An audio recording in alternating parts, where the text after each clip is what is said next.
Oke, boleh Pastor Radit buka. Atau siapa mau dulu? Mama Mimin dulu. Mama Mimin, iya. Mama Mimin dong, ditunggu suaranya. Mamanya Pastor. Mama kita bersama, ya. Mama Mimin coba buka Mama dalam Mimin. doa, dalam gereja. Oke, selamat sore semuanya. Sore. Oke, yuk kita pakai musik ya biar rohani ya. Iya dong. Oke. Terima kasih Tuhan buat sore hari ini. Terima kasih Tuhan. Mungkin kami terbatas nggak bisa bertemu, tapi kami percaya Tuhan bahkan lewat pertemuan virtual ini Tuhan, kami akan belajar banyak, kami akan saling menguatkan satu dengan yang lain. Terima kasih Tuhan untuk para leaders-leaders kami Tuhan. Terima kasih untuk waktu yang mereka luangkan buat setiap kami, tentu kami boleh belajar. Di dalam nama kami berdoa. Amin. Oke. Tunggu, masih ada yang satu masuk. Kita mau mulai bagaimana ini para pastors, leaders ini. Mau mulai dengan pertanyaan. Mulai dari inisiatornya Pastor Mike. Ya, kenapa mau buat conference ini? Oke, gini. Beberapa waktu lalu gue sempet, jadi kita ada Zoom kayak begini juga lah. Along pastors mostly ya. Terus the conversation for me nggak terlalu enriching ya, nggak terlalu memperkaya. Jadi ya bukan kacau juga, cuman it's like enggak banget lah gitulah ya kan. Jadi gue mulai melihat dan mulai tanya-tanya teman-teman gue, dan teman-teman gue bilang ya mereka kayak bingung. Sekarang itu kemarin gue ada sempat huddle sama anak-anak Sitri Bandung, dan gue bilang gini, kita bisa ngeliat nggak the values are shifting. The values are shifting. Kalau kita gagal lihat di situ, most probably kita nggak bakal survive. Dan kita akan selalu dari pihak yang cuman bereaksi doang. We're not leading. Right. Wow. Iya kan? Kita kita cuman we always like one step behind. Karena kita nggak bisa baca situasi. Dan terlebih lagi kita halu gitu loh. Sebagai pemimpin halu banget. Gue denger banget banyak orang bilang begini, it's okay, it's gonna be okay, ini segala macam. And then they go out, and then ternyata ya mereka kena. Kayak gitu. It's not good. Ya kan? Jadi kemarin makanya gue bilang waktu di grup WA kita bilang gini, gue pengen kita bisa initiate satu conversation yang jujur dari, kita kan selalu mau jujur lah sebagai pemimpin. Yeah. Yang paling penting itu bukan pertanyaan kapan ini COVID berakhir, tapi yang paling penting adalah how we survive and leading tetap di situasi yang kayak begini. Yang orang bilang begini, kayaknya this is very bad situation. Well, motivation alone nggak bisa bikin kita get through this kan. Gitu loh. Jadi gue pikir we all have something to say. Bukan cuma menguatkan, kasih enrichment ke yang di sini. Gue percaya if you're not leading a congregation, maybe you're just leading your family. Kita adalah pemimpin di keluarga, kita memimpin, kita punya adik-adik, kita ada satu komunitas kecil yang kita tanggung jawab di situ. I think, like I said, nilai-nilai udah bergeser. Dulu kan nggak gereja, dulu gini, orang bilang, apa sih gereja online waktu kita nonton YouTube? Ingat gak? Dulu kan? Wah, gue lagi nonton ini nih, gue nonton Planet Shakers nih, gitu kan? Gue nonton Planet Shakers nih. Itu kan online. Sekarang apa yang kita bikin? Online. Semua online. Gue kemarin barusan gue ditawarin, mau beli keyboard gue nggak? Ada yang nanya. mau beli keyboard gue nggak? Loh kenapa? Nggak pernah jual keyboard. Ini udah nggak penting lagi buat gue nih barang nih. Wow. The values are Akhirnya. shifting. Ya. Nah, iya kan? Gue ingat banget waktu 9/11, sebelum 9/11, Amerika is all about food, consumerism kan, baju, Ya. and everything. Begitu 9/11, semua shifting. Yang naik itu Tuhan, keluarga, semua yang kayak gitu. Dan guess what? Kemarin gue lihat ada yang di Google katanya. Ya. Di Google Number ada one yang search word iya, is God. keyword. Gila. Akhirnya. God, Bible, and pray ya? Ya. God, Bible, and pray. Top 3. Iya, top 3. Top 3 keywords di Google. Ngalahin COVID. Ngalahin COVID loh. While COVID is the biggest thing that happening right now kan? Yeah. Tapi ternyata still lose. Nah, still lose. It's good. Itu loh maksud gua. Jadi gua pengen kita duduk di sini duduk di rumah masing-masing, ya kan? Kita tetap bisa belajar, saling belajar satu sama lain lah. Gue juga bukan orang yang like know everything, but I believe the leader itu bukan orang yang tahu segalanya, tapi orang yang mau belajar satu sama lain kan. Kayak gitu. Ya, that's from me kayak gitu. Lucu sih. Berapa minggu yang lalu ketika ibadah online wajib pertama kali kan.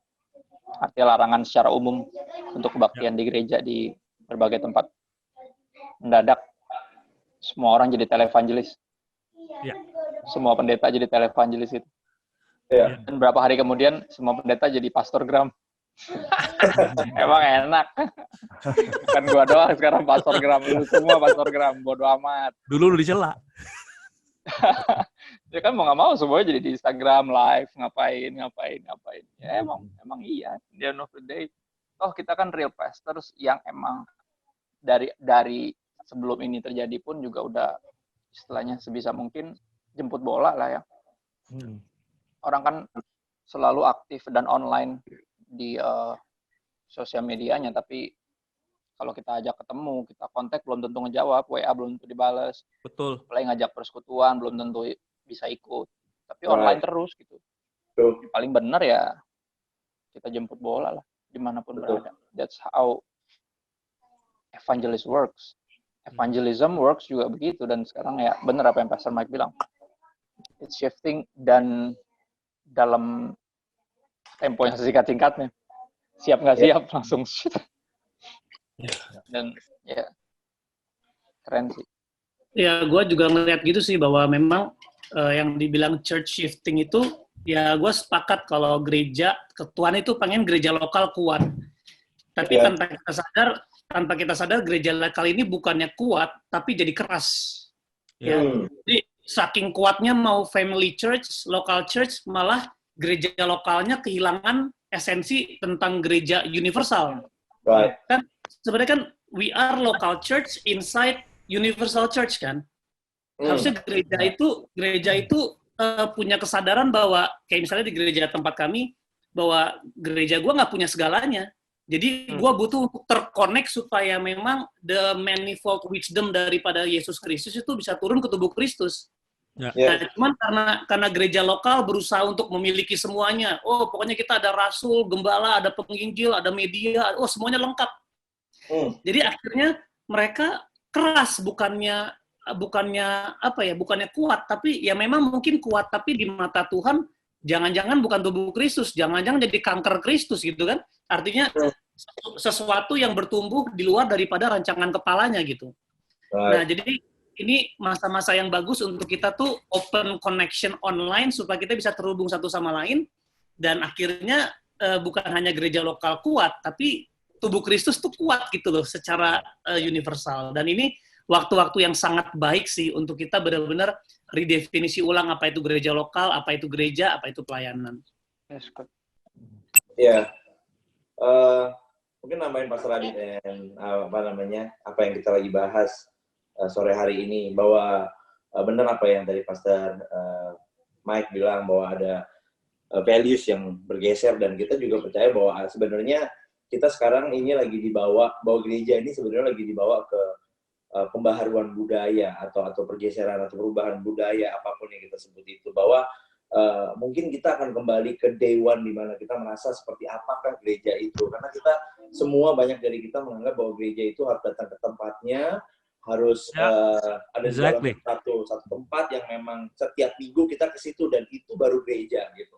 Bahkan ada beberapa orang yang saya kenal juga, kalau misalnya nggak ke gereja itu saya belum ke gereja rasanya, ada yang kayak gitu.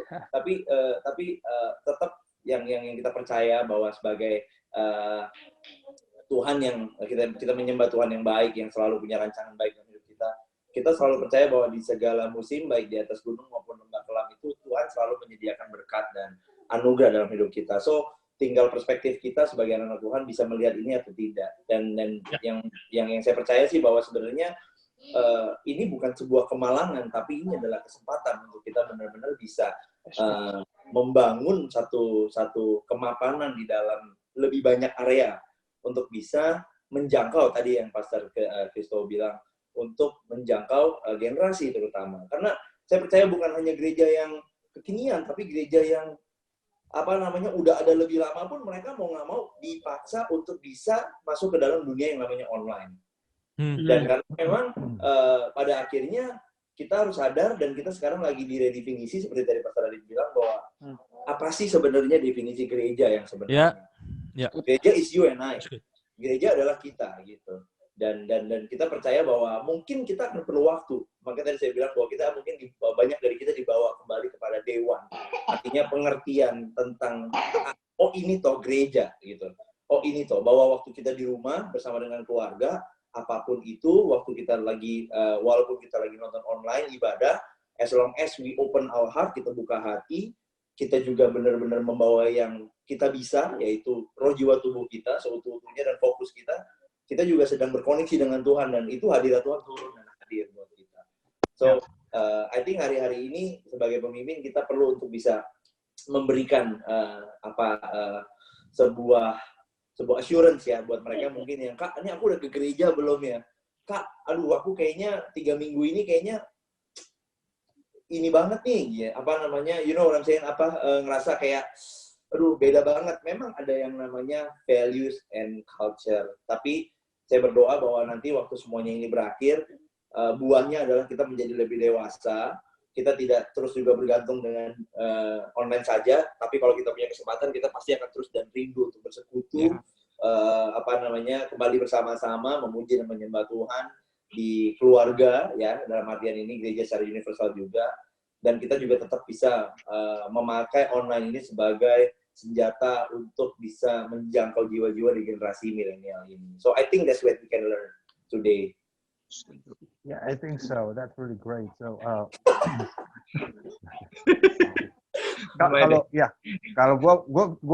kalau bagian terakhir tuh memang cuma butuh merangkumkan ya. Bahari angkat tangan. Oke, tapi menurut kalau gue ngerasa memang ini saatnya kita, maksudnya sebagai gereja kita kembali ke esensi yang benar, betul essential. Ya.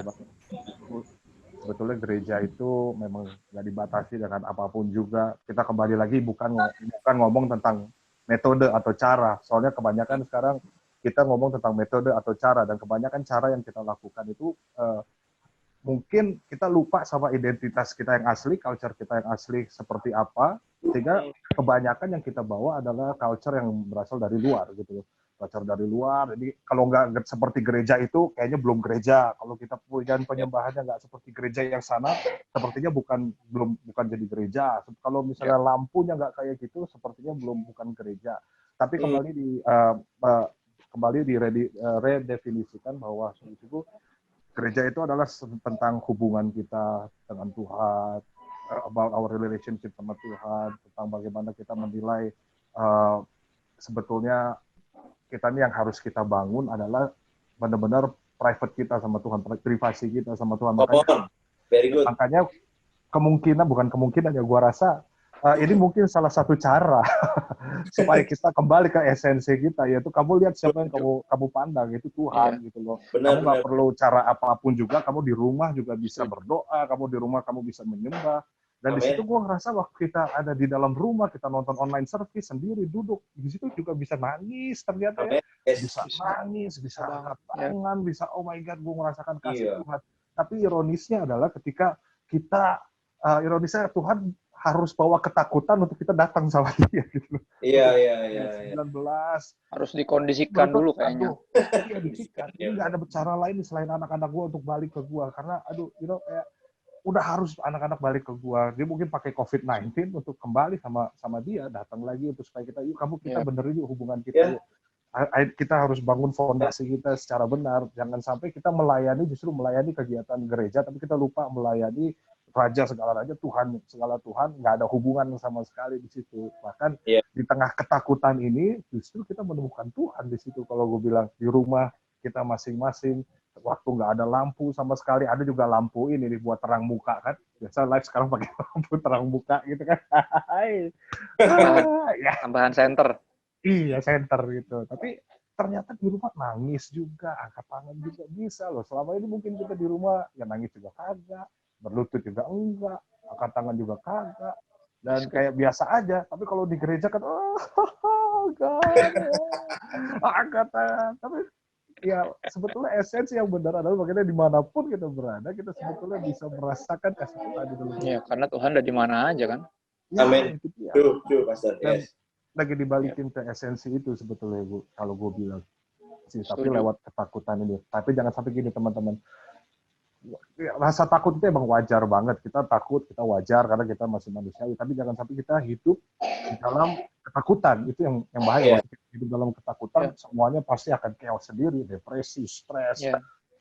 Aneh lah, jadi aneh. Pakai APD belanja kan nggak aneh tuh karena ketakutan. Diomelin akhirnya. Itu kalau dari gua itu sih. Makanya kita teman-teman yang udah mimpin Komsel juga, kita semua yang udah banyak anak-anak, kita juga sama-sama, yuk apa yang kita bisa buat buat anak-anak kita, apa yang kita bisa sama-sama jalani. Dan gue pikir justru gereja sekarang makin bertumbuh, makin kuat, gak ada metode apapun, ya sama jadi satu aja semua, mau dari mana kek, dari jurus mana, aliran mana, ya semua jadi satu, dan kita sama-sama lewat di rumah dan sama-sama belajar, kelas-kelas, webinar, waduh seru lah pokoknya lah. Ya. Yang paling, kalau gue ya, dari gue yang paling buat gue terharu sebenarnya kalau direnungin ya itu. Sampai kenyataan kita sekarang kan istilahnya dalam sebulan ini lah, hampir sebulan ya. Nol pemasukan sebenarnya. Semua kita, dalam tanda kutip. Karena kerja juga udah nggak boleh bahkan. Ya, terus akhirnya kita hidup sekarang sampai level yang dalam sebulan ini udah sampai level di mana kita hanya bisa saling membantu. Wow, ya. Hampir kayak kalau di Kisah Rasul itu kan jemaat mula-mula itu kan gitu. Segala kepemilikan milik bersama. Jadi yang masih punya lebihan, kasih ke yang udah nggak punya apa-apa. Dan kita hidupnya saling bergantung sampai level yang gereja mula-mula. Gue pertama baca dulu cara hidup jemaat pertama, Kisah Rasul 2, terus Kisah Rasul 4. Gue bingung, ini kira-kira gereja zaman sekarang bisa nggak ya nyampe ke sini lagi? Karena gereja ini lagi, kita bukan lagi pengen jadi gereja masa kini sebenarnya. Lagi pengen jadi gereja masa lalu sebenarnya, gereja pertama. Karena yang idealnya itu, yang pertama itu, ya kan? Di situ kan isinya cuma bertekun dalam pengajaran rasul-rasul, dalam persekutuan. Seminggu sekali di Bait Allah, tiap hari di rumah-rumah. Wow. Nanti ke depannya ya gereja kalau udah boleh kebaktian di gedung gitu ya, yang congregate, kita akan seminggu sekali kita di situ. Setiap hari kita connect kayak gini.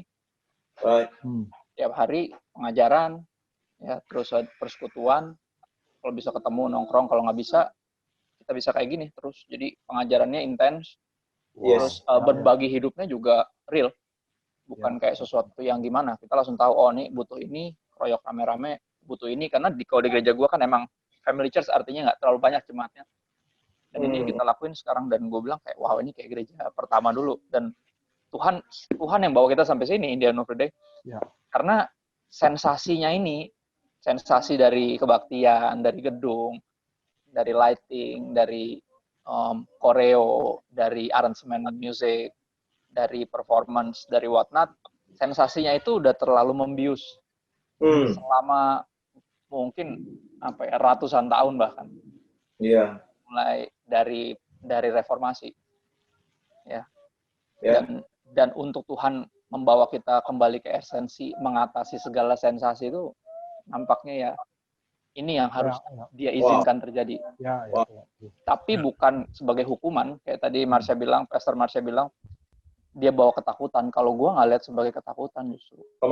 Come on, that's true. Kalau gue pribadi ya, tapi oke. Maksudnya emang ada orang-orang yang mesti ditakut-takutin dulu memang. Iya. Emang kalau kita yang udah jelas nggak perlu neraka untuk menakut-nakuti kita atau sorga untuk menyoba.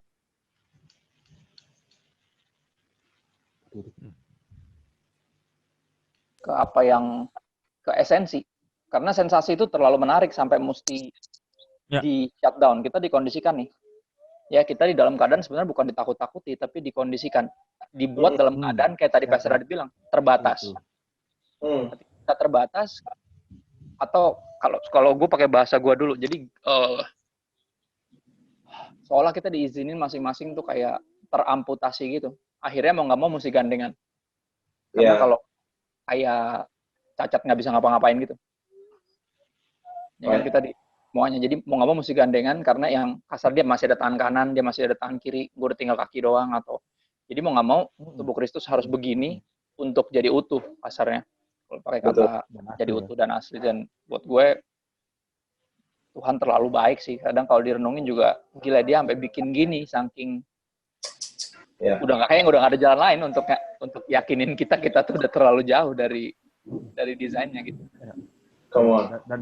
Dan gua rasa ini ujung-ujungnya kalau misalnya orang udah malas datang, misalnya ada orang yang malas datang, malas berdoa, malas saat teduh, terus dia udah kelamaan sebulan lebih udah nonton film, udah Netflix, udah ngapain juga udah mentok-mentok, aduh gue datang aja sama Tuhan lah, gas. Lama-lama dia baca Alkitab, lama-lama dia berdoa, dia nggak mau ngapain lagi, bro. Udah terpaksa. Mungkin Tuhan bilang, udahlah, gak apa-apa saya jadi nomor 2 dulu, tapi saya pengen ketemu sama kamu. Sampai dia bosan, baru dia balik. Beberapa mesti dibikin bosan dulu. Iya. Exactly. Citraan. Teradit. Pastor Mike. Gue kemarin lagi nonton berita ya, dan salah satu khotbah juga yang gue tuh ngerasa bahwa kita kan sebenarnya dipercaya menjadi pengelola ya.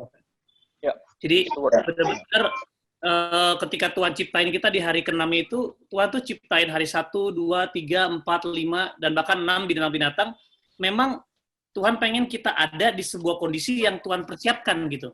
Nah, tinggal kita melanjutkan untuk mengelolanya. Nah, jadi sebenarnya memang alam ciptaan itu diciptakan untuk menunjang kita memenuhi panggilan Tuhan, yaitu untuk memenuhi bumi ini dengan pengetahuan akan kemuliaannya kan. Nah, tetapi yang terjadi bukannya kita mengelola alam ini, tapi kita malah memakai alam ini untuk keserakan kita. Dan akhirnya ciptaan itu teriak. Ya, gue teringat banget sama Mazmur 19 ya, ini keren banget. Dia bilang gini. Dia bilang langit itu menceritakan kemuliaannya dan cakrawala memberitakan pekerjaan tangannya. Hari meneruskan berita itu kepada hari dan malam menyampaikan pengetahuan itu kepada malam. Tidak ada berita dan tidak ada kata, suara mereka tidak terdengar, tetapi gema mereka terpencar ke seluruh dunia. Dan perkataan mereka sampai ke ujung bumi. Jadi, gue ngerasa bahwa sebenarnya memang ya Tuhan tuh lagi restoring everything, dia lagi restore. Makanya ini waktu-waktu yang kita dipaksa untuk istirahat, dan istirahat ini penting banget, men. Ya, bahwa hari ke-7 Tuhan itu istirahat. Dan kata rest itu ya, gue baca studi dari studi Alkitab Ibrani, dia bilang rest itu yang pertama memang berhenti dari labor. Ya, berhenti dari pekerjaan. Ini bukan sekedar aktivitas tapi pekerjaan. Lalu yang kedua, dia bilang untuk mendapatkan jiwanya kembali. Jadi, kata rest itu diambil untuk kita beristirahat sehingga kita mendapatkan jiwa kita kembali. Dan mungkin selain memang Tuhan ingin ciptaannya mendapatkan jiwanya kembali, supaya bisa menggenapi tujuan ciptaan tersebut gitu ya. Misalnya tujuan pohon untuk mengeluarkan oksigen, lalu tujuan hewan untuk ini, tujuan alam untuk ini, tujuan atmosfer untuk ini, semua tuh ada tujuannya. Tetapi karena manusia pada akhir zaman mementingkan dirinya sendiri, sehingga masalah terjadi. So I believe bahwa the problem of this world is not corona, tetapi manusialah virus sesungguhnya. Keserakahan manusia itu. Nah, teman-teman izinin gue coba ada share satu video ya. Boleh ya, gue share sebentar. Ada satu video ini di berita, ini menarik sekali. Kita mungkin bisa lihat what's happening ya di dunia ini. Bisa lihat nggak teman-teman di desktop gue? Bisa. Oke. Ini ada berita. Oke, ada berita ya. Kita boleh dengar ya, kita boleh lihat sebentar.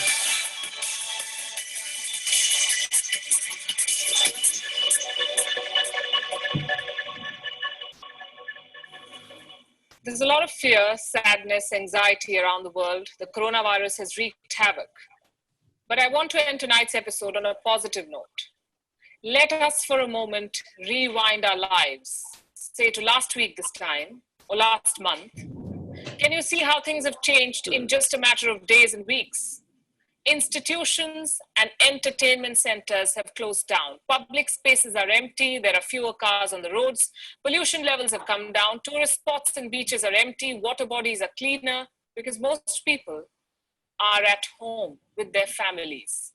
This coronavirus pandemic has hit the reset button on a lot of things. Nah, itu dia, For reset starters, button. we began appreciating old values and simpler things in life. But I want to focus on one issue tonight, and that is coexistence. Ini nggak pernah Since terjadi humans sebelumnya, ada began lumba-lumba retreating from public keluar. spaces in fear of the coronavirus, nature has begun reclaiming its space. Come on. Dolphins have returned to Italy's coast thanks to the missing cruise ships. Look at these images.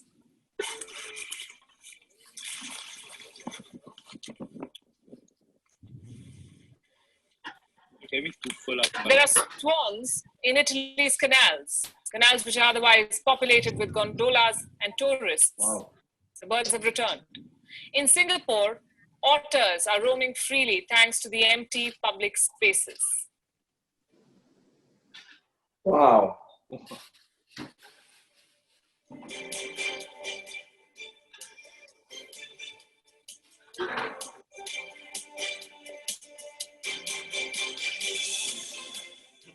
A bunch of Egyptian geese were spotted crossing the tarmac of the Tel Aviv airport in Israel. They could walk freely, as you can see, without fear of human intervention, courtesy the grounded flights and the travel restrictions.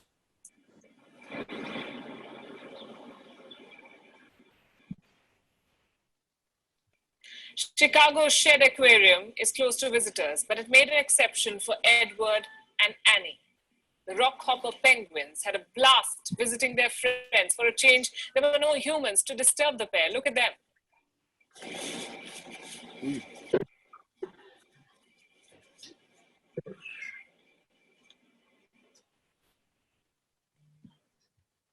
These images are a grim reminder of how we humans have taken over the earth. We've encroached on the territory of other living beings. We've destroyed habitats, killed animals, overused resources. We do not own this planet. We share the world with a lot of other living beings. Our lives are as much about cohabitation as about survival of the fittest. We humans cannot be bringing down forests, destroying habitats, and polluting oceans, putting the survival of other species at stake. These dolphins belong to the waters of Italy. These swans belong to the canals. It's their home. Let the coronavirus crisis leave us with this lesson. Learn to coexist, or nature will find extreme ways to reclaim its space. Think about it. Ya, jadi itu sih teman-teman, gua melihat bahwa gua nggak mau ini sampai kepada ekstrim, jangan bunuh. Gua nggak mau ke arah situ, tapi benar-benar Tuhan lagi sama-sama makan babi lah ya akhirnya. Untuk gue pegang. Jangan sebut-sebut babi. Gue lihat lagi God is doing something gitu. Makanya Roma 8:19 dibilang kan seluruh ciptaan menanti-nantikan anak-anak Allah yang memiliki karakter Tuhan, yang memang cinta sama Tuhan, yang hidup buat Tuhan untuk menyatakan kemuliaannya.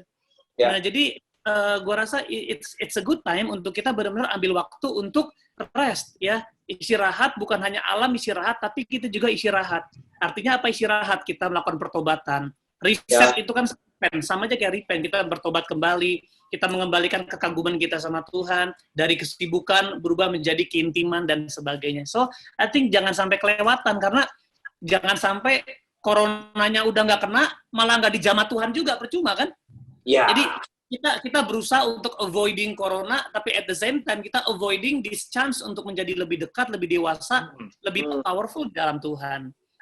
Gitu. Jadi selain kita berjaga-jaga, kita juga harus grow ya. Ini masa-masa terbaik untuk kita grow sih. Mungkin sebagai tubuh Kristus benar-benar harus grow.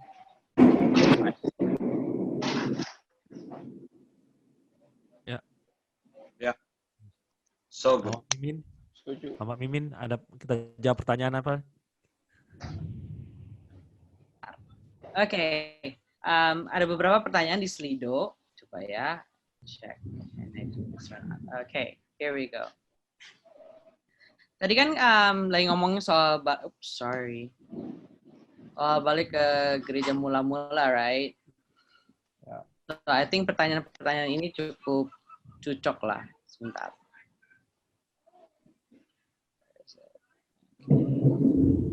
Wow.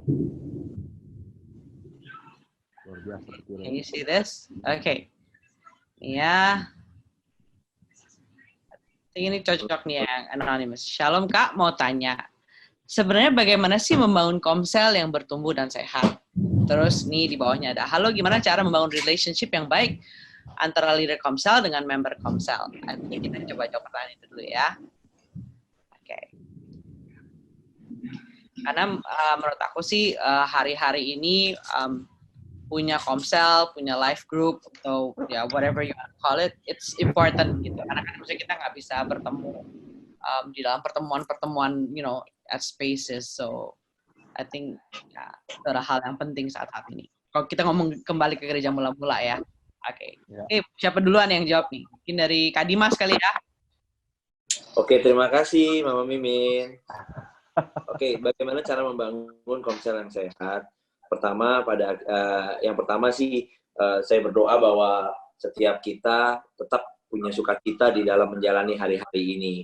The right perspective leading you to the right path. Perspektif yang benar akan membawa kita kepada jalan yang benar. So, kalau kita menjadi pemimpin komsel, pada akhirnya teladan kita menghidupi hari-hari ini itu menjadi contoh buat siapa yang mengikuti kita. Perkataan keluar, bagaimana cara pandang kita, bagaimana kita bisa tetap seperti Kakak Marsha Manopo yang selalu penuh dengan guyonan dan sebagainya, itu benar-benar bisa menguatkan hari-hari ini karena kita sangat perlu seperti itu.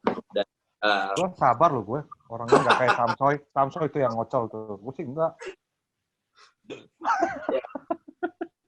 Tapi terlebih daripada seberapa banyak yang kita tahu tentunya di musim-musim seperti sekarang ini kita butuh yang namanya kedekatan, dan kedekatan yang paling dekat kita bisa bawa adalah tentunya secara fellowship. Tentunya kita juga bisa di sosial media dan juga dengan media-media online yang kita punya. Dan saya percaya bahwa hari-hari ini adalah bagian kita untuk benar-benar menyadari siapa kita bersama-sama di dalam satu tubuh komsel, bahwa kita seperti tadi yang Pastor Kristo bilang bahwa kita harus saling mendukung. Pertanyaan-pertanyaan sederhana tentang apa kabar, what can we do for you, apa yang kita bisa bantu. Atau mungkin kita sebagai pemimpin juga kita berani untuk mengakui kelemahan bahwa ada yang bisa bantu saya nggak ya dalam hal ini, saya lagi butuh ini dan lain sebagainya. Mungkin kita sebagai pemimpin komsel bisa menjadi human, bisa menjadi benar-benar real manusia dengan tidak hanya menginspirasi, tetapi kita juga looking forward to be inspired dari member-member kita. Dengerin dong cerita, ada testimoni dari kalian apa. And I think since kita juga udah pada di rumah semua nih, jadi menurut saya yang kalau kita bikin agenda komsel biasanya seminggu sekali, mungkin kita bisa lebih sering bikinnya, tetapi dengan konten yang berbeda-beda. Tetapi pada akhirnya tujuan dari semuanya adalah pengajaran untuk. Nah, saya percaya bahwa hari-hari ini kita butuh untuk lebih dekat dengan sesamanya, yaitu lewat quantity mungkin dan juga kualitas tentunya diatur masing-masing karena nggak semua orang punya pattern yang sama, tetapi lebih daripada itu untuk sering memberikan pengajaran satu dengan yang lainnya. It's just like kisah para rasul, kita belajar bagaimana saya percaya bukan hanya saya yang kita sebagai pemimpin yang harus menguatkan, tetapi kita juga boleh jujur bahwa kita juga perlu untuk dikuatkan. So I think itu yang bisa benar-benar bisa di dalam musim ini ya, di dalam musim yang dunia anggap itu sebagai kemalangan, tapi kita menganggap ini sebagai sebuah kesempatan untuk bisa grow deeper dan juga lebih intim dengan satu dengan yang lainnya dengan cara seperti itu. Just be honest and seek for the encouragement dari satu dengan yang lainnya. Mungkin itu Mama Mimin dari saya. Mamin. Yes, hadir. Siapa ada mungkin dari pastors ini yang mau menanggapi lagi? Tambahkanlah. Marsha. Ya. Jadi saudara gini. Nah ini kita perlu hari-hari ini kayak gini. Oke. Buat konsel yang sehat, jadi teman-teman harus tahu yang perlu kita ketahui awalnya adalah apa yang anak-anak di konsel kita butuhkan sebetulnya. Yang pertama itu, soalnya nggak semua konsel membutuhkan hal yang sama. Ada teman-teman yang butuh nongkrong bareng terus, ada yang butuh cuman ketemuan satu-satu dan segala macam. Tapi ya kalau kita mau membuat sebuah konsel yang kuat, itu fondasinya harus kuat. Fondasi yang kuat adalah kasih yang nggak pura-pura. Kan kalau kita juga bilang, hendaklah kasih itu jangan pura-pura. Dan di situ mulai sebetulnya sahabat seperti biasa kita mulai membangun relation buat orang yang akan datang ke konsel kita, karena di situ memang paling kalau gue bilang untuk saat ini yang paling works adalah by relation. Karena gue juga dulu memimpin komsel, tapi gue memimpin komselnya tuh nggak by relation, jadi by jadwal. Pokoknya setiap Rabu lo harus datang ke komsel. Kalau lo nggak datang, ya nggak tahu lah, pokoknya lo harus datang. Jadi gue konsennya adalah berapa banyak jiwa yang datang, habis itu, tapi gue sama sekali nggak tahu kebutuhan mereka apa, gue nggak tahu mereka lagi feel down atau enggak, mereka butuh didoain atau enggak, apa yang mereka perlukan, gue nggak pernah tahu tentang hal itu. Dan gue nggak tahu gimana mereka kuliahnya, kerjaannya, sekolahnya, kehidupan sama orang tuanya. Gue nggak tahu sama sekali tentang itu. Yang gue perlu adalah mereka datang ke komsel gue. Dan you know what? Itu sampai kesalap gue. Komsel itu berjalan 2 tahun. Cuman yang datang ketua, wakil, sekretaris. Itu saja. Sampai akhirnya komsel itu menjadi sesuatu yang membosankan, teman-teman. Waktu hari Rabu bukannya excited, malah, aduh hari Rabu lagi, gue harus datang komsel lagi. Karena di situ kita bangunnya by kegiatan, bukan by relationship ya. Relationship. Nah, waktu kita bangun by relationship, maksudnya nggak, ya awal-awal bangun hubungan sama 1-2 orang, nggak perlu ada datang ke rumah sehari seminggu sekali datang ke rumah ya.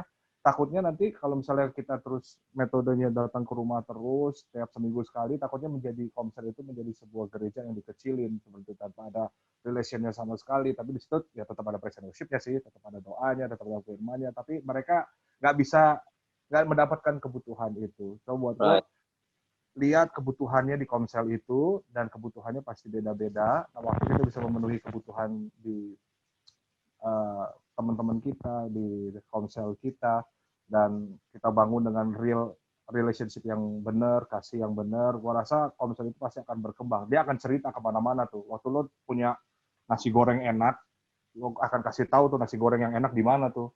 Sate ayam enak, lo akan kasih tahu sate ayam enak di mana. Nah, waktu lo akan cerita, lo datang ke komsel gue deh, lo datang ke komsel gue yuk, bareng yuk, lo datang deh. Nanti teman-teman mereka juga pasti akan datang. Di situ pasti gue rasa itu akan growing banget. So, teman-teman tahu kebutuhannya apa yang ada di komsel itu dari gue sih sebetulnya. Wow, fantastic. Ini ada banyak nih ternyata pertanyaan soal komsel gitu ya. Ada satu pertanyaan yang dibilang, gimana cara supaya menjaga api bahasanya ya bahasa pertanyaannya begitu. Menjaga api supaya menjaga api adik-adik di Komsel ini supaya nggak padam. Ada juga pertanyaan yang sebagai leader sebagai tim inti Komsel, kalau udah nggak sejalan sama leadernya, nggak seini, terus gimana gitu, malah menimbulkan konflik gitu. So, mungkin boleh Bapak Christopher? Oh gitu. Gue kira kalau udah ngomongin api biasanya Marsha. Teman-teman, jamah tangan saya nih, jamah di layar. Fire. Habis pas background-nya merah kan, gue jadi api langsung. Oh gitu ya. Nyanyi ya. Aduh. Kalau udah nggak sejalan, ya jalan aja sendiri, bikin sendiri. Gampang ya kan. Pokoknya kalau pilihannya selalu cuma 2, ubah atau pindah, kan gitu aja. Ya kan. Itu sederhana kok. Dari dimanapun lagi ngapain pun kan juga selalu pilihannya cuma 2. Ya, terus apinya tetap menyala. Sebenarnya aku tetap percaya sih, kayak tadi Pastor Dimas bilang, ini tentang leadership itu tentang kita nih kayak jadi teladannya, artinya dalam artian hasrat akan Tuhan pun kita harus put it on our sleeves. Artinya hasrat kita akan Tuhan tuh mesti kita taruh biar semua orang bisa lihat. Jadi soalnya ada juga orang-orang tertentu yang mesti melihat ada seseorang yang menginginkan sesuatu untuk dia menginginkannya juga. Ada juga yang kayak gitu. Ya. Dan buat aku pribadi sih, aku selalu taruh hasratku akan Tuhan itu di semua platform yang bisa terlihat, dengan harapan semua orang menyadari bahwa semua kita membutuhkan Tuhan. Amin. Dan mestinya menginginkan Dia segitunya, sebesar Dia menginginkan kita. Salib itu kan, kalau kita lihat Yesus yang disalib, kita tahu persis Tuhan sangat menginginkan kita. Ya. Dan normalnya harusnya timbal baliknya kita juga menginginkan Dia, bahkan sangat menginginkan Dia. Api itu kan bicara itu, sesuatu yang membara, sesuatu yang nggak biasa-biasa. Gitu. Jadi dimulai dari kita sih, leaders. Kita, kecintaan kita akan Tuhan, kegemaran kita akan firman Tuhan. Terus concern kita akan jiwa-jiwa yang untuknya Kristus mengorbankan nyawanya, itu harus terlihat sehingga semua yang mengikuti kita atau di Komsel kita, atau bahkan jadi jemaat dari gereja kita, atau bahkan sederhana follower Instagram kita, mereka semua, karena pilihannya cuma 2 kalau ngelihat kita yang lagi berapi-api untuk Tuhan, pilihannya cuma 2, antara kita gila atau emang semestinya nih kayak gini gitu. Mestinya emang kayak dia, mestinya emang segitu membaranya harusnya kita akan Tuhan and the things of God. Gitu sih kalau aku bilang menjaga api, karena yang kita bisa jaga itu ya cuma api kita sendiri, dalam tanda kutip. Kita nggak bisa ngurusin api orang sebenarnya. Ya, betul. Kan kita cuma selalu recharge, kita coba bakar, ya kan kalau pakai istilahnya. Kita coba terus bakar, coba terus sulut lah, kita coba terus sulut dengan harapan sumbu yang udah tinggal kecil itu nyala lagi gitu. Tapi in the end of the day, itu pun anugerah Tuhan, itu pun karya Roh Kudus sendiri. Dan sebagai leader, kita cuma bisa lead. Yang saya tahu ya, yang aku tahu di Alkitab, kata-kata, bukankah hati kita berkobar-kobar ketika Dia menjelaskan kepada kita mengenai Dia dalam kitab suci. Yang gue tahu di Alkitab yang bikin kita bisa berkobar-kobar itu benar-benar cuma firman Tuhan. Come on. Dan itu yang kita harus terus sebarkan.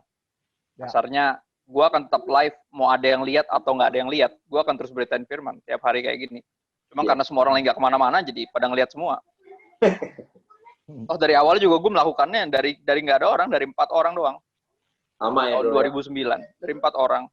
Ya. Sampai sekarang hari ini 150.000. Itu kalau kebaktian juga nggak tahu mau kebaktian di mana. Radit 200.000 malah.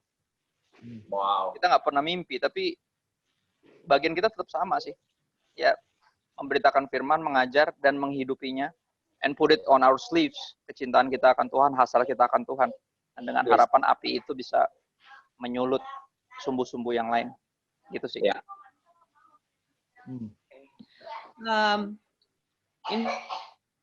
Ini ada beberapa pertanyaan, aku coba rangkum ya. Jadi it's about leadership. Maksudnya seperti tema kita sore hari ini kan leading in crisis gitu. So gimana sih tadi pertanyaan gimana maksudnya di masa-masa yang krisis seperti ini, how are we supposed to lead? Gimana cara kita harus lead people gitu? Maksudnya while kita juga punya concerns pribadi, tapi juga kita harus lead other people gitu ya. So coba kali ini saya mau tanya sama Kak Michael, Pastor Michael, boleh tolong about leadership. Oke, jadi pertanyaannya tadi bagaimana masih memimpin orang lain while ya kita kan punya concern sendiri gitu kan. So we have our concerns. Maksudnya dengan semua keterbatasan saat ini, dengan krisis yang terjadi saat ini, how can we still lead effectively? Gitu. Leading effectively. Oke, gini. Gue selalu percaya gini, ini krisis doesn't create our leadership style, ya kan?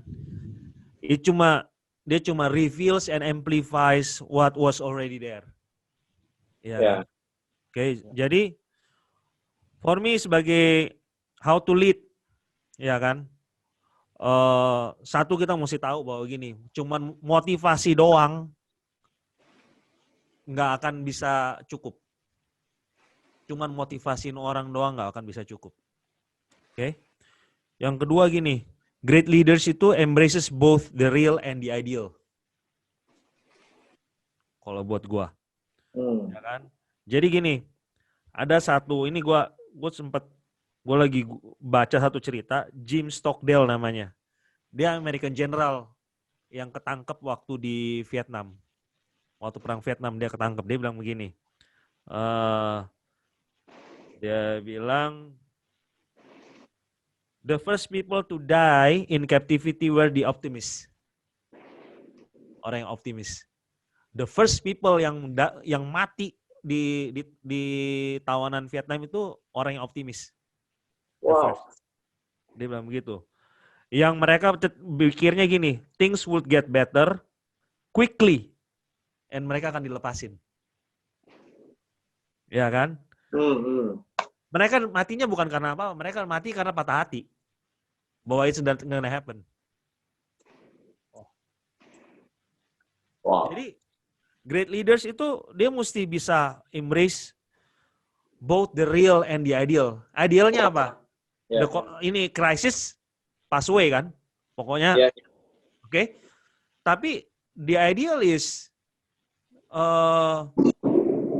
itu, tapi realitinya apa? Banyak orang yang bilang gini, it's gonna be okay, it's gonna be okay. Berapa kali gue lihat orang leaders ngomong ke you're gonna be okay, it's okay, gini.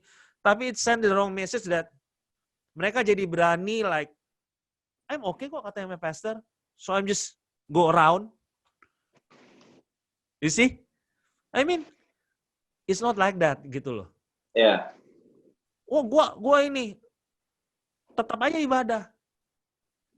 Ya mungkin lu kebal, Bos. Pulang ke rumah bapak lu kena gitu loh. Iya kan? Maksudnya sebagai pemimpin nggak bisa gitu loh. Nah, jadi gini, buat gua mau mimpin yang baik, yang benar, be ruthlessly honest. Benar-benar brutally honest tentang lu punya situasi. Brutal honest tentang lu punya situasi. Gua ketemu orang, gua tanya begini, how are you doing? And then they said that it's gonna be okay, it's okay. Oke, gua tanya gini, udah bayar kontrakan? Belum.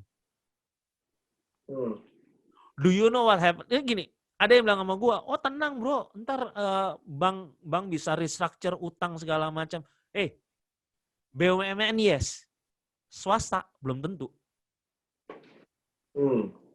Swasta belum tentu. Lu mau ngomong apa? Gonna be okay. They're not your, bukan bank bapak gua kan? Kalau dia mau sita lu, dia sita aja. Kayak gitu. Jadi be brutally honest about your situation. Itu leaders. Ya kan?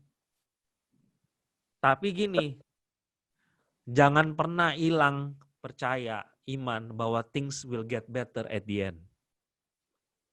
Right. Karena buat gua, you are leading people, well, we are facing something yang kita nggak pernah face before kan.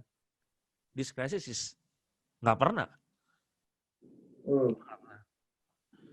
Jadi for me ya, cuman satu, be real. You mau lead people, be real. If you don't know, say don't know. Ya. Ya kan? If you know, ya kasih tahu. Jangan bilang, gua keep aja. Enggak. Iya tuh. Kalau mau nggak tahu ya, bilang nggak tahu. Ya. Tapi nggak usah bilang begini, oh I'm doing good and everybody like begini. Wah gila. Dia get all together terus gua di rumah orang jadi putus asa gini. Wah gila, gua nggak bisa kayak dia and everything. Kayak gitulah menurut gua. Just be real. Ya. Udah? Okay. Well, pertanyaan ini timbul dari Mama Mimin boleh ya? Boleh, Mama Mimin Bebas boleh. Mimin mau ngapain aja bebas. Sama kita juga bisa. Soal leading in crisis gitu ya. Mungkin I believe gitu tadi Michael sempat bilang bahwa kita semua sini pasti we are a leader. Either kita leader of a family, mungkin leader komsel, leader even you're a leader of your own self gitu ya. Kita harus bisa memimpin diri kita sendiri gitu.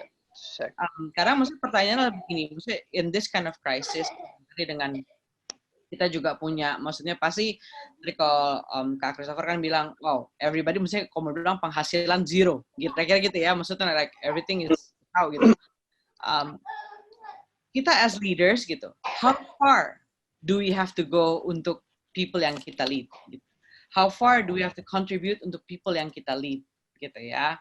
Maksudnya karena saya percaya gitu, waktu kita nge-lead orang itu kan, it's not only about, ya tadi kalau Michael bilang bukan cuman motivating, maksudnya cuman, oh yeah, you know, it's more than that. Nah, the real question is, how far do you go? Bukan how low do you go ya, how far do you go? Boleh Kakak Radit tercinta, boleh tolong jawab? Thank you. Yes, aku rasa sih Alkitab kan bilangnya di Galatia kalau nggak salah, hendaklah kamu saling menanggung beban ya. Tapi 2 pasal setelah itu dibilang bahwa setiap orang punya tanggungannya masing-masing. Jadi aku rasa kita harus bikin batasan bahwa gini, everyone have their own race, yang pertama. Tapi yang kedua, kita saling menanggung beban. Jadi kita pribadi harus izinkan mereka juga melalui proses iman mereka masing-masing. Ya. Tapi kalau saya pribadi, at least kita open akses untuk mereka bisa bicara. Karena ada jemaat yang nggak mau jujur, ya aku rasa kita juga jangan memaksakan untuk, oh, Tuhan kamu harus bicara supaya saya tahu apa yang mereka butuhkan. Enggak, disinilah pentingnya namanya keluarga. Dan aku suka sih, ada satu quote si G.I. Packer ya, dia seorang reformis, saya terberkati, dia bilang gini, for us to be truly happy is to be truly human. Ya, for us to be truly human is for us to be truly godly. Jadi dia bilang supaya kita benar-benar bisa happy adalah kita harus benar-benar jadi manusia. Tapi supaya benar-benar jadi manusia, kita harus jadi manusia ilahi. Nah, makanya saya juga ingat si Maslow bilang kan bahwa kebutuhan manusia dasar itu kan adalah yang namanya kebutuhan fisiologi, lalu rasa aman, rasa cinta, memiliki dan dimiliki, harga diri, dan aktualisasi diri. Nah, aku rasa sebagai gembala, kita harus sadar, atau sebagai pemimpin, kita sadar kebutuhan mereka tuh itu. Nah, makanya di kami, jujur, di muda ini kan rata-rata 99% adalah anak muda, dan 95% jomblo, ya kan? Jadi kita cuma sebar, akhirnya kita sebar kebutuhan mereka apa. Yang pertama, karena leaders itu kita Zoom meeting mulu, jadi kita tanya kuota gimana yang pertama. Ya, at least mereka informasikan. Jadi kalau mereka informasikan, kita tahu apa yang kita harus doakan dan tahu apa yang harus kita kontribusikan. Karena seringkali kayak anak-anak kos-kosan, oke, kalian lagi susah, kita kasih sembako. Lah mereka aja nggak punya kompor dan sebagainya, bingung kan? Exactly. Jadi mungkin mereka butuh, benar-benar mereka butuh uang, atau mereka butuh nyata super mie doang, atau apa. Tapi juga di saat-saat sulit ini mereka juga butuh yang namanya penguatan rohani. Makanya kita harus, ini jujur teman-teman, saya ditemplak sekali, tertegur, karena ternyata saya belum menjadi gembala yang baik gitu. Karena ketika masa-masa coronavirus, malah saya melayani jemaat lebih banyak dibandingin sebelumnya. Jadi Tuhan kayak mau bilang, Dit, lihat, lu kan layani jemaat nggak harus ketemu. Bahkan jujur saya kadang-kadang menggagalkan meeting hanya karena, sorry ya, gue lagi sibuk nih sama anak di rumah. Sorry ya, ternyata si ini nggak bisa, kita cancel ya. Lah sekarang setiap hari gue meeting. Jadi Posesif ya. setiap hari gue bisa video call orang, itu bisa banyak banget gitu. Jadi gue rasa untuk kita di masa-masa ini, kita perlu bangun akses, at least supaya mereka menceritakan mereka punya kebutuhan. Nah, kebutuhan itulah yang kita coba untuk akomodir. Kalau memang ada jumlah nilai tertentu, nah inilah gereja dibuktikan apakah kita benar-benar menjadi gereja atau tubuh Kristus yang istilahnya yang universal. Karena jujur saya pribadi memiliki beberapa mentor yang ketika saya nggak bisa penuhi kebutuhan jemaat yang Tuhan percayakan, saya minta bantuan sama mereka. Dan puji Tuhan, dalam hal ini saya bekerja sama dengan CLCC, kerjasama dengan FCC, dan akhirnya mereka yang bantu. Saya nggak bisa kasih, mereka bisa kasih. Ini yang keren banget. Gitu. Dan akhirnya, ya walaupun saya yakin mungkin ada miss karena beberapa mereka nggak ngomong, tapi kita tanya terus, guys, semua aman? Apa yang dibutuhin? Lama-lama mereka mulai ngomong, dan disinilah walaupun kita nggak mungkin bisa memenuhi semuanya, tapi ada kepedulian yang sangat terasa kepada setiap jemaat gitu loh. Dan aku juga ngomong buat teman-teman yang mengatakan teman-teman adalah jemaat, maksudnya tidak menempati posisi pemimpinan. Pemimpinmu juga butuh bantuan. Jadi tanyalah sama mereka, pastor lagi butuh apa gitu kan, pastor lagi butuh ini enggak, tanyakan kepada gembalamu, gembala komsel, direktur musik lah, pemimpin asyir, apapun lah. Di sini waktunya kita benar-benar saling bertanya, karena jujur beban ini kita harus bisa tanggung sama-sama tanpa memandang jabatan sih. Betul. Ya. Itu memimpin. Lanjut lagi butuh apa? Tagihan apartemen, bro. Tagihan apartemen. Sama. Oke. Gue setuju banget. Gue juga bertobat gara-gara itu loh. Gara-gara waktu kita sempat ketemu juga, meeting juga sama Radit, itu juga sempat bertobat. Jangan-jangan gue kurang perhatian juga sama anak-anak yang gue gembalakan. Jangan-jangan mereka selalu melayani di. Tuh dengar tuh anak-anak KAC tuh. Iya, mereka selalu melayani, datang lebih cepat, mereka give the best buat ministry, dan kadang gue suka foto-foto, ngepost, bilang, wah tambah seru nih, tambah rame nih. Tapi giliran pas pas terjadi kayak beginian gitu, kayak COVID-19 itu, dan gue lihat banyak mereka yang terdampak dengan karantina ini, dengan pekerjaannya, kebutuhannya dan segala macam. Di situ gue juga mulai tertemplak sih, aduh jangan-jangan gue perhatiin gak sih, apa cuman perhatiin tenang ya, semua pasti bisa, semangat ya, kita pasti akan berlalu, kita berdoa ya nggak salah juga sebetulnya, kita akan berdoa, tapi gue sorry jatuh. Nah, baru gue tepuk tangannya jatuh. Tapi ya rebah sendiri. Ngomong sendiri rebah sendiri gimana?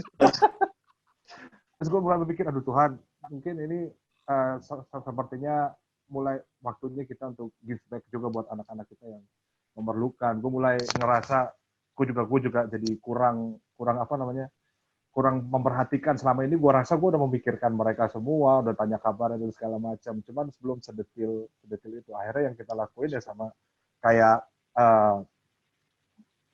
yang muda lakuin. Kita juga nanya apa yang mereka butuhkan, start from leader, start from itu kita tanya apa yang mereka butuhkan.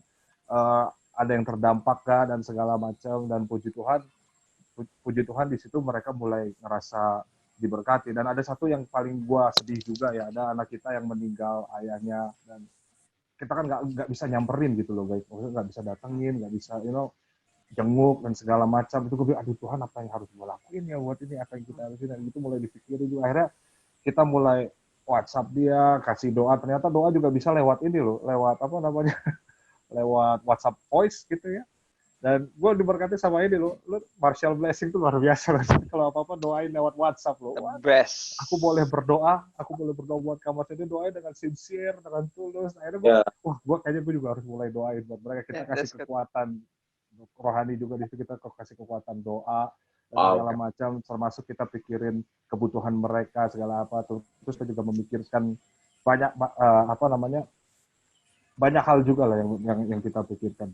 Oleh sebab itu gue lagi memikir, waduh Tuhan, kayaknya ini waktunya kita bertindak sesuai dengan fungsi kita as a leader gitu loh, di saat mereka lagi rasa down, lagi membutuhkan sesuatu dan segala macam. Dan itu juga akhirnya ya udah, akhirnya kita berusaha bantu semampu kita ya. Dan puji Tuhan ada gereja-gereja yang lain juga yang membantu kita juga. Jadi sekarang dilihat bahwa benar yang kata Pastor Christo bilang, ini waktunya kita benar-benar berbagi dengan apa yang kita punya. Sekarang dulu butuh endorse, sekarang udah lo, gua ini deh, nggak perlu bayar lah, nggak perlu endorse. Gua inilah gua promote lah, gua promote di, gua promote.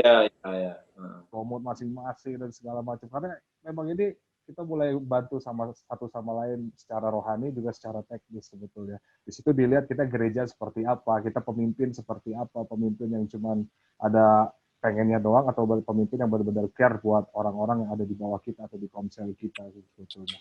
Wow, sedap. Galak. Mama Mimin, Mama.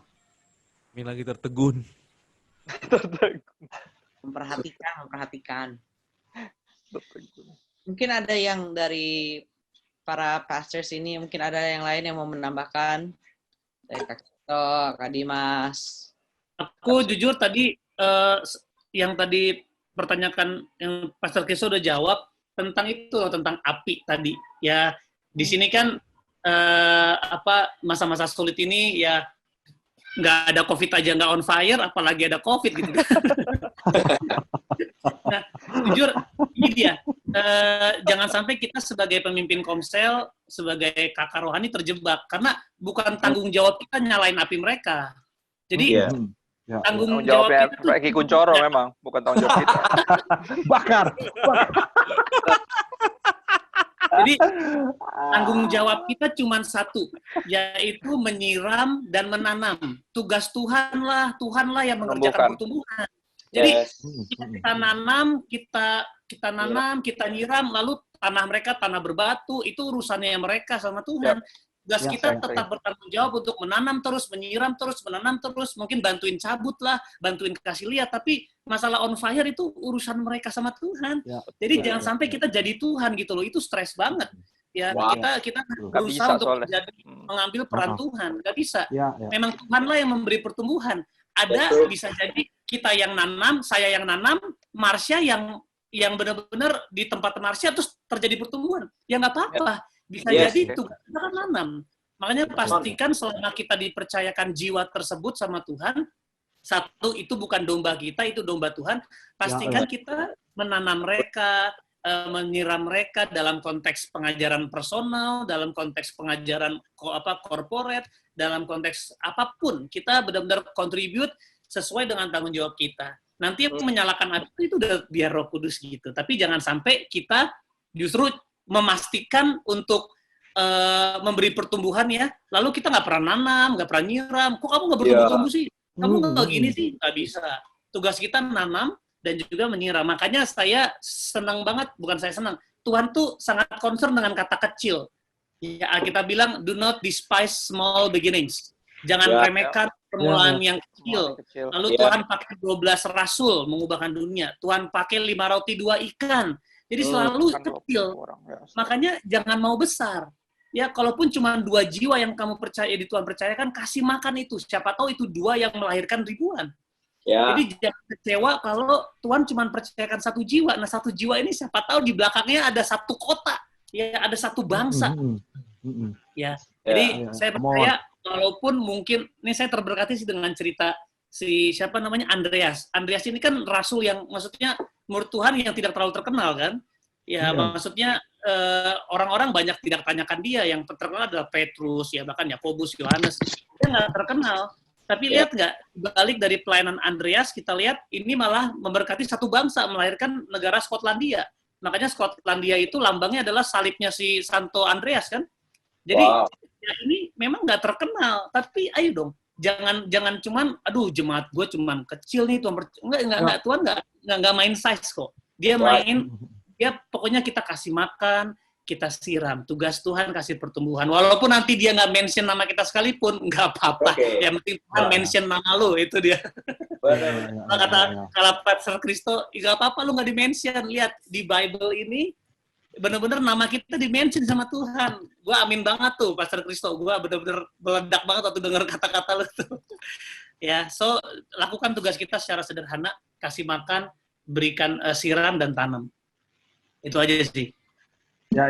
Karena gue jadi inget kalau kita mungkin bukan urusan kita untuk mereka nyala api atau enggak gitu. Kadang ada anak-anak kita udah ngomongin, waduh banget enggak ini terus. Kadang kita, tapi gue ngeliat bahwa Tuhan Yesus juga kan pernah bilang, kalau aku mengutus kamu seperti domba ke tengah serigala. Kan domba itu nggak punya taring, nggak punya cakar, yang pasti di situ akan banyak disadvantage yang dia alami dengan si serigala itu. Mungkin serigala bisa gigit, bisa cakar, bisa ngapa-ngapain dulu. Kadang kita akan dilukai dengan orang-orang yang akan kita kasih makan. Cuman it's okay, Tuhan Yesus sudah bilang, gue kasih kamu jalan nih seperti domba di tengah serigala. Nggak apa-apa juga, yang penting kamu tetap pure hatinya dan segala macam. Ya. Kadang kita mungkin kecewa gara-gara kita berusaha kayak memanipulasi, kayak jadinya sihir gitu ya, bro. Yang jadi sihir pengen berusaha berubah. Lo harus berubah, lo udah gue ngomong nggak berubah-berubah. Itu kan seperti melukai hati kita. Kadang kita digigit balik, dicakar balik. Lalu ternyata Tuhan udah kasih tahu, udah aku tuh kirim kamu ke domba tengah serigala, bukan ke macan di tengah kucing. Nanti terus gue bilang, oh iya. Jadi memang itu udahlah urusannya Tuhan lah itu, kalau dia mau berubah atau enggak gitu kan. Aduh, ya. Tadi gue cuma mau nambahin yang Radit tadi bilang kan. Buat gua sekarang saatnya apa yang kita ajarin ke orang-orang yang di bawah kita, yang kita pimpin, diuji. Selama ini kita ajarin apa?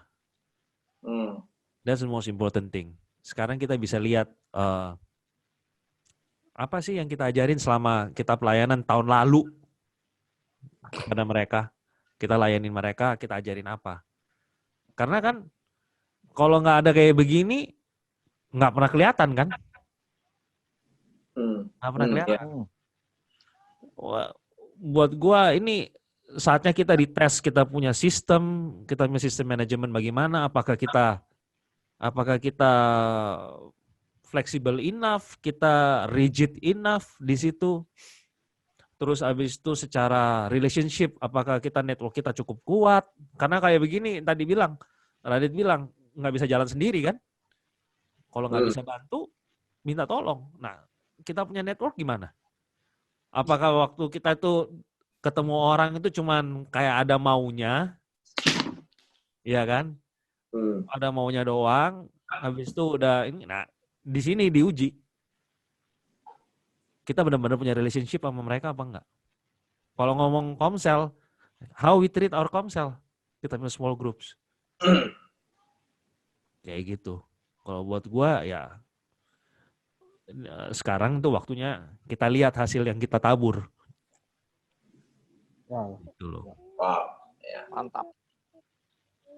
Mama Mimin. Yes, hadir. Gak kerasa ya udah ini ya. Iya, ternyata jam 5. Boleh ya, saya mau kasih ini ada satu pertanyaan yang lucu aja buat closing aja. Hi pastors, saya mau nanya, gimana mengembalikan paradigma members kembali ke offline church? Secara kita sekarang sudah anggap online church aja udah cukup fine, cukup. Gimana coba itu, ayo. Gue mulai ya. Apa nih, siapa nih? Sebenarnya kalau memang pastor online church. aku rasa kita nggak perlu takut sih. Ya ini sama juga pertanyaannya ketika sorry, ada sebuah gereja besar yang lagi mau bangun di sebuah kota di suburb. Lalu ada gereja besar lainnya nanya gini, Pastor, gimana ya supaya gereja kita jemaat kita tidak tertarik ke sana gitu kan? Nah, aku rasa ini muncul pertanyaan, sebenarnya yang kita kasih makan ini umpannya apa? Kalau umpannya adalah entertainment, maka kalau ada entertainment lain yang menggiurkan, mereka sudah. Tapi kalau selama ini makanan umpan kita adalah firman Tuhan, family, covenant, kekeluargaan, salib Kristus, gue rasa ya mereka nggak akan hilang ya, karena pada akhirnya fellowship itu memang nggak bisa digantikan dengan online. Kita butuh persekutuan, kita butuh sharing, kita butuh sentuhan, kita butuh pundak untuk menangis, ya kita butuh cubit-cubitan, peluk-pelukan, itu sangat Wadaw. So di sini gini, kalau memang sampai jemaatnya hilang, ya nggak apa-apa. Ini anugerah yang menyakitkan untuk kita kembali definisi ulang bagaimana kita membangun sebuah gereja sih. Mungkin aku itu aja. Setuju. Setuju banget. Ya, setuju banget. Kalau gue tambah dikit ya. Kalau gue pribadi sih jujur udah berapa minggu nggak gereja ini aja udah kangen sih. Ya. Jadi kalau ntar anggap ya berapa waktu lagi baru bisa ngumpul lagi, gue yakin bisa jadi yang ngumpul jauh lebih banyak daripada sebelumnya. Come on, that's true. Yes. Karena udah kangen cuy, asli. Benar. Ya. Kalau dia emang jadi nggak mau datang, bisa kok gereja dari rumah online. Ya udah lu di rumah aja. Ya. Lu yang rugi, maksud gue. Jadi kita gembala kehilangan beban kan? Santai aja. Gue selalu percaya kalau orang butuh pasti datang. Kalau emang nggak butuh ya udah. Jangan kayak lu datang tapi sebenarnya nggak butuh. Siapa juga gini, ya pasangan mana juga, lo kalau dari zaman pacaran gitu ya, kalau ada orang ngapel atau pasangan lu ngapel karena kepaksa gitu, pasti lu suruh pulang kan. Ngerti nggak maksudnya? Dan apalagi Tuhan. Kalau ada yang pernah baca Yesaya 1, wah itu kata-kata Tuhan ngeri loh. Tuhan bilang ini, lu ngapain kesini ngotor-ngotorin rumah gua? Emang ada yang maksa lu kemari, kata dia. Tuhan ngomong gitu. Yesaya 1 ayat berapa tuh? Coba lu baca deh. Di perikop, teman-teman pada baca deh. Perikop bertobat lebih baik daripada mempersembahkan korban. Ngeri loh kata-kata Tuhan. Perayaan bulan-bulan baru lo kasarnya ibadah lo yang rutin nih udah jadi beban buat gua, kata Tuhan. Lo kalau emang kepaksa udah pulang sono, nggak ada yang paksa lo kemari. Ngotor-ngotorin rumah gua. Gituin, gila gak? Ya. Asli Tuhan kalau ngomong tuh bener-bener belak-belakan aja, dan gue selalu bilang kalau ntar orang-orang tuh pada nggak balik ya udah, emang dasarnya mereka ngerasa nggak butuh.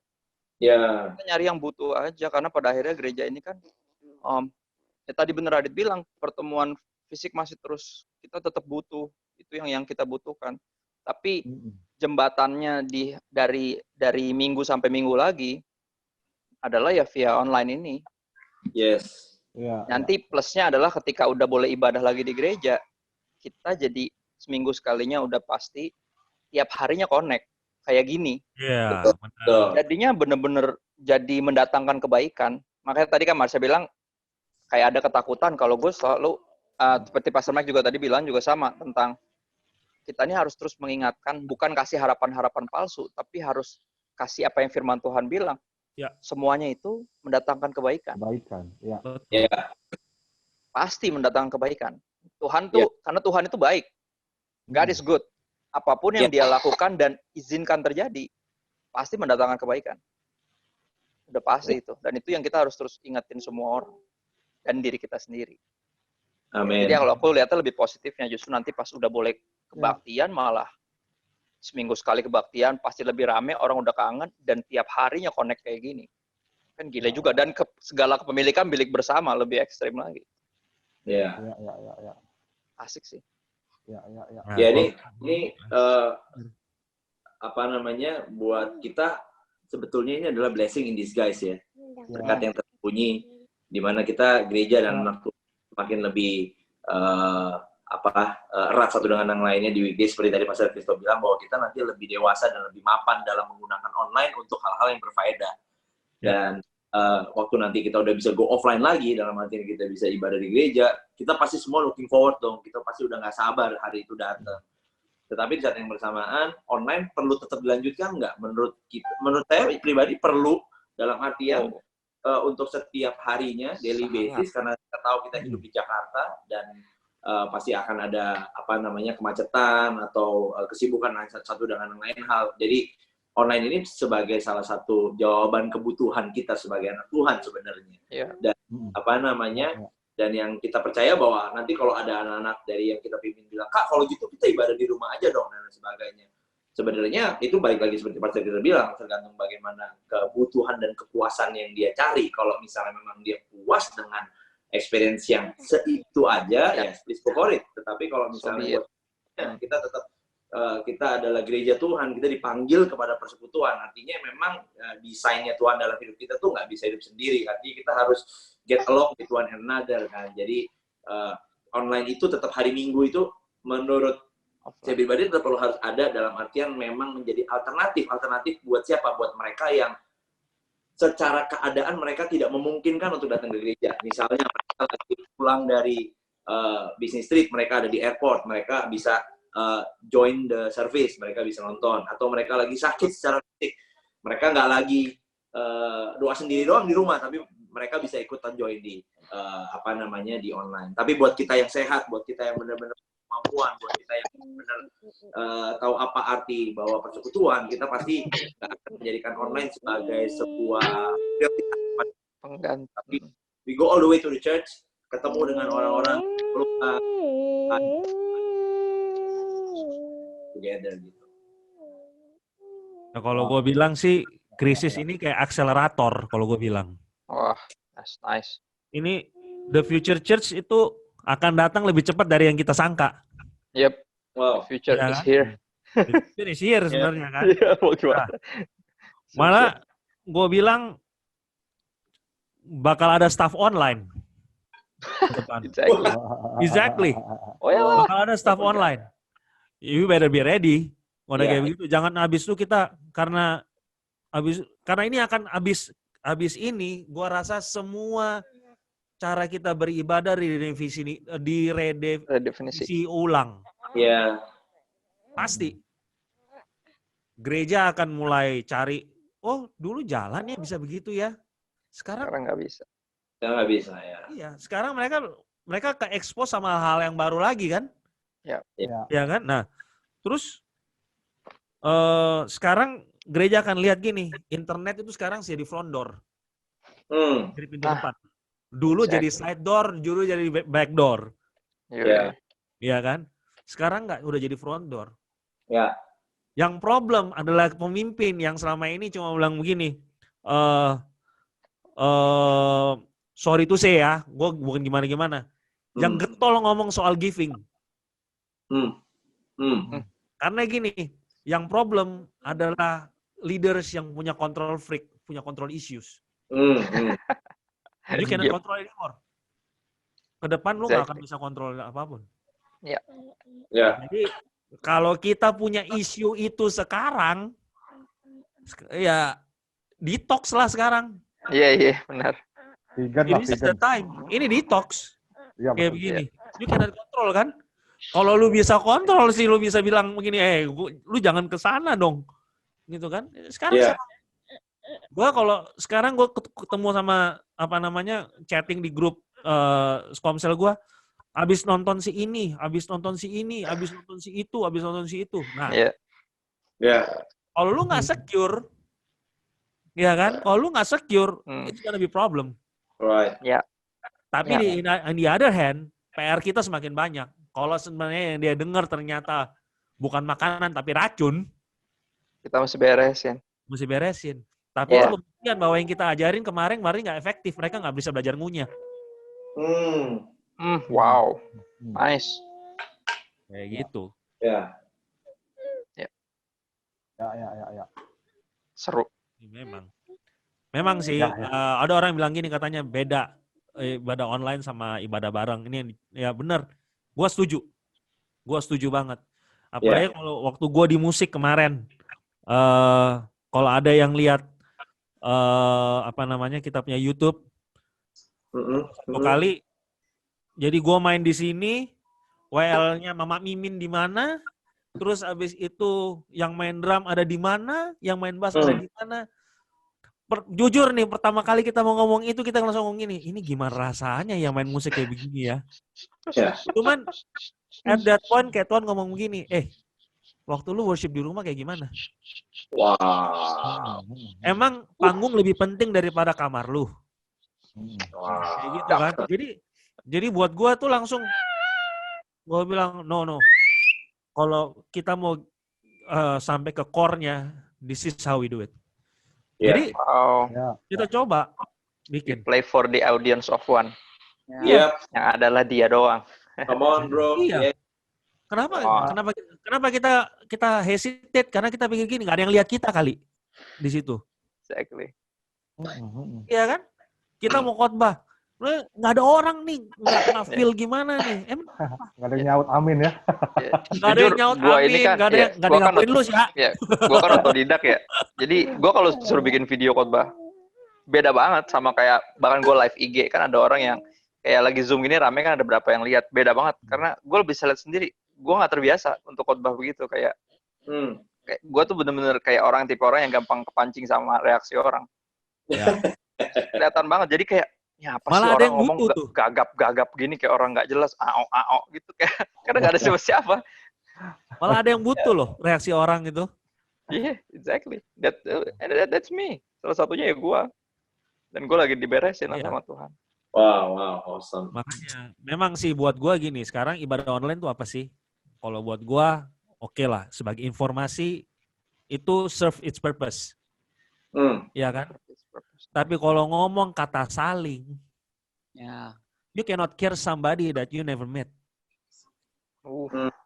Itu affection-nya kan lu nggak bisa fake it.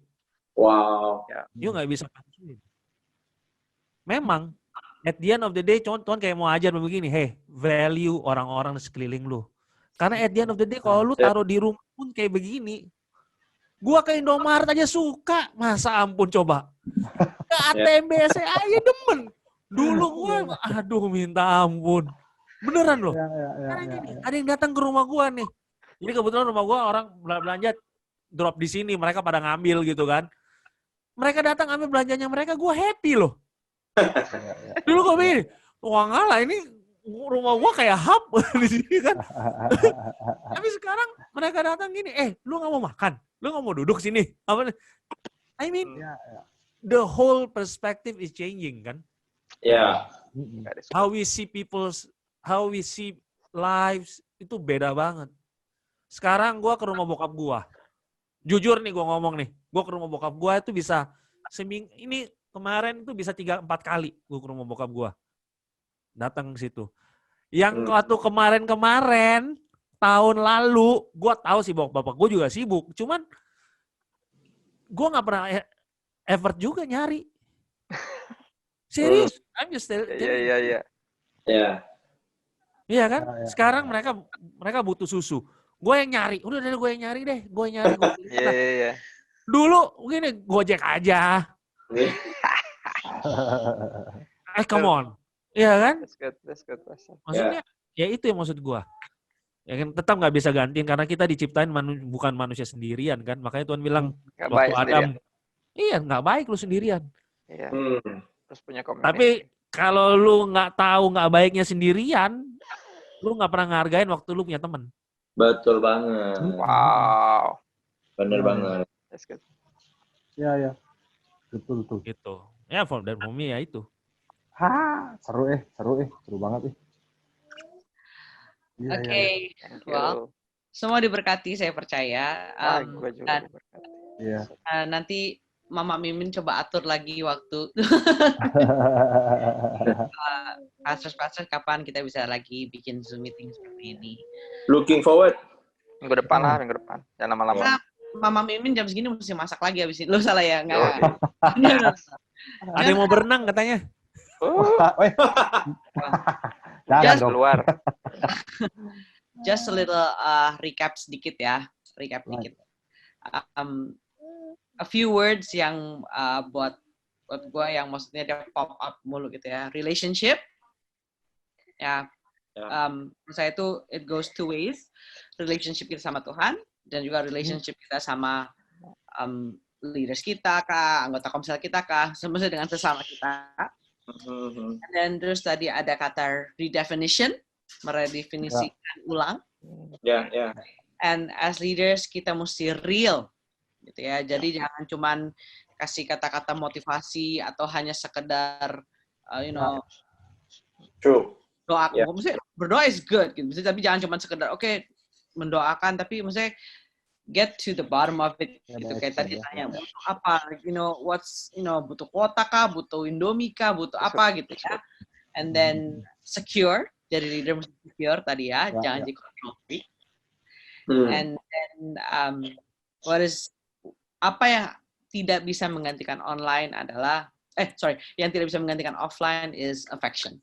Gitu ya. So saya percaya maksudnya di krisis ini waktu kita menanam affection lebih-lebih gitu ya, terlebih lagi di masa-masa seperti ini, kita nggak perlu khawatir bahwa those people nggak akan pernah nggak akan kembali lagi ke gereja. Because like tadi Radit bilang, everybody affection gitu ya. You need a handshake, you need that kalau anak-anak leaders yang di Bogor, aduh Kak, gue kangen banget makan ke Memo. Gitu kan, Ambassador gitu ya. Memo. Ke sana kita makan babi kecap gitu. And ya itu, waktu lu duduk makan bareng itu nggak akan pernah bisa digantikan dengan online seperti ini. Meskipun gue nggak punya makanan, meskipun gue bisa tunjukin makanan, but it tastes different. Gitu ya. Ya. So, terima kasih semuanya. Thank you. Thank you all. Pastor Radit, thank you Pastor Kristo, Pastor Dimas, Pastor Marsha, Pastor Michael. Thank you buat waktunya. Kita semua diberkati dan kita juga belajar dan berdoalah mereka akan meluangkan waktu mereka lagi untuk kita bisa Zoom meeting, untuk kita bergandengan tangan sama-sama belajar sebagai Kristus. Amin. Right? Luang kan di rumah aja. Luang kok, nggak kemana-mana ya, luang kok. Ke depan paling nggak kita jawabin sisa pertanyaan tuh yang tadi banyak. Iya. Ya kan, tadi kan sebenarnya kan Leaders Talk ini kita jadwalkan 3 bulan sekali sebetulnya, karena jadwal mereka tajam banget gini ya para pastors ini. So, tadinya. So, hopefully dengan batal semua. Langsung apalagi Sabtu Minggu. Wassalamualaikum. Hopefully mesti kita bisa meluangkan waktu kembali untuk kita sama-sama belajar. Mungkin juga dari para participants kalau misalnya punya masukan, mungkin punya questions atau apa, boleh di WA ke Mama Mimin, boleh, atau mau ditaruh di Slido juga nggak apa-apa gitu. Jawab di berikutnya. Jadi untuk sesi berikutnya minggu depan ada pada minta minggu depan tuh. Ayo minggu depan yuk, let's go lah. Ayo. Bisa diatur. Minggu depan. Sika. Yakin nih semua nih. Lu jangan kasih pada janji palsu ya. Radit doang tuh yang banyak meeting. Itu tuh. Kan cuma permeetingan doang. Nanti kita bisa pakai satu di sini Zoom, satu di sini Insta Live, satu di sini bisa. Lanjut. Oke, stay tune ya. Oke, so basically stay tune. Yang sudah ada WA-nya di Mama Mimin, nanti Mama Mimin bahas lagi kalau kita akan ada pertemuan lagi. Nanti saya rapatkan dulu bersama ini para pastors ini gitu ya. Mereka bisa jam berapa available-nya dan bagaimana. Oke, so stay tune dan tolong kalau memang ada pertanyaan lebih lanjut silahkan di WA aja. Baik, kita juga tahu kita mau akan apa ya. Boleh saya minta Bapak Marsha beramin untuk doa. Oke. Thank you. Hah? Apa? Halo? Aduh. Oh, doa. Ayo. Yang mau berenang doa. Berenang di mana? Aduh, yuk kita doa teman-teman, kita doa yuk. Tuhan, thank you banget buat hari ini. Kami belajar banyak dan kami pun juga belajar dari pastor-pastor yang lain. Terima kasih Tuhan Yesus, dan kali ini kami berdoa biar minggu depan kami bisa bertemu kembali dan kami belajar menjadi leaders yang baik juga Tuhan Yesus. Tapi kami percaya yang paling penting adalah kami lebih memiliki hubungan lebih baik lagi dengan Engkau Tuhan Yesus, lebih memaknai dengan teman-teman sekitar kami, gembala kami, teman pelayanan kami, gereja kami lebih lagi Tuhan Yesus. Dan kali ini kami berdoa kami mau berpisah, pimpin kami Tuhan Yesus, yang mau live Instagram nanti malam juga Tuhan berkati, berikan hikmat yang luar biasa, juga buat yang akan buat online service juga Tuhan Yesus, berikan kekuatan. Kami berdoa buat teman-teman kami semua yang mengalami struggles, mengalami tantangan, Tuhan kami percaya Tuhan Engkau memberi kekuatan buat setiap mereka, Roh Kudus Engkau adalah penghibur buat setiap mereka Tuhan Yesus. Terima kasih Tuhan Yesus, kami berdoa dan kami ucap syukur. Haleluya. Amin. Thank you guys. Thank you. Kita nggak foto, banyak ya? Udah. Oke, Mama Mimin luar biasa loh, Mama Mimin loh. Thank you, Mama Mimin. Thank you guys, bye. Thank you. Thank you everybody. Terima kasih. Ya. Thank you. God bless. Bye. Thank you. Thank you.